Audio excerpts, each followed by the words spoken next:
मूळचे विजापूर इथले आणि सध्या वाळवा तालुक्यातील कुंडलवाडी इथं राहणारे सेंटरिंग कॉन्ट्रॅक्टर नजीर कांकणडगे यांच्या बाबतीत गेल्या 8 दिवसांमध्ये नेमकं काय घडलंय हे स्पष्ट होत नसलं तरी ते आज सुखरूप सापडल्यानं त्यांच्या कुटुंबियांमधून आनंद व्यक्त होतोय।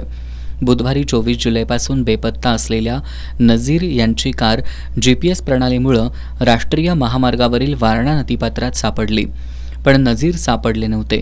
नजीर यांचा वारणा नदीपात्रासह परिसरात शोध सुरू होता। दरम्यान काल मंगळवारी नजीर यांना सातारा इथून रेल्वेत बसवून पाठवण्यात आले अशी माहिती देणारा कॉल त्यांच्या मित्रांना आला। त्यानंतर नजीर यांचे मित्र आणि नातेवाईक मिरज रेल्वे स्थानकावर पोहोचले।